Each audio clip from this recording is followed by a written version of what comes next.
मेरे प्रिय, सुबह तुम जैसे ही सोकर उठे मैं तुम्हारे बिस्तर के पास ही खड़ा था। मुझे लगा कि तुम मुझसे कुछ बात करोगे।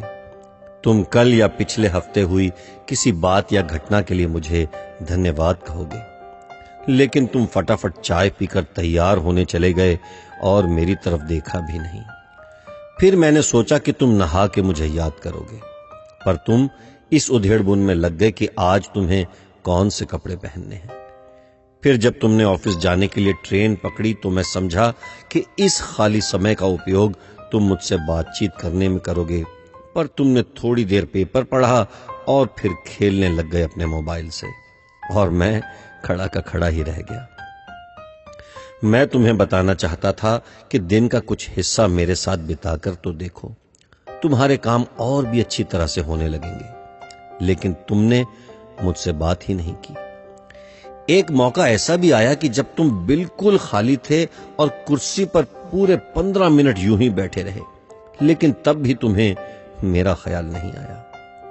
दोपहर के खाने के वक्त जब तुम इधर उधर देख रहे थे तो भी मुझे लगा कि खाना खाने से पहले तुम एक पल के लिए मेरे बारे में सोचोगे, लेकिन यह भी नहीं हुआ।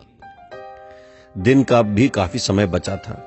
मुझे लगा कि शायद इस बचे समय में हमारी कुछ बातचीत हो जाएगी, लेकिन घर पहुंचने के बाद तुम रोजमर्रा के कामों में व्यस्त हो गए, और जब वो काम निबट गए तो तुमने टीवी खोल लिया और घंटों तक टीवी देखते रहे। देर रात थक कर तुम बिस्तर पर सो गए।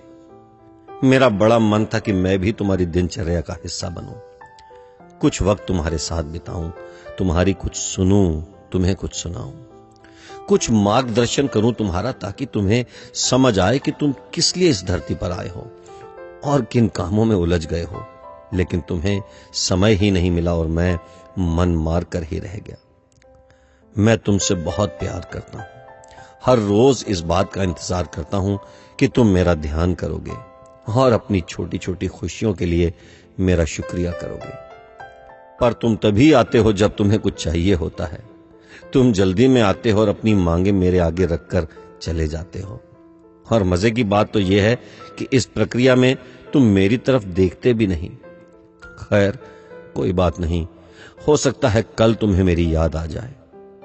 ऐसा मुझे विश्वास है और मुझे तुमसे प्यार है।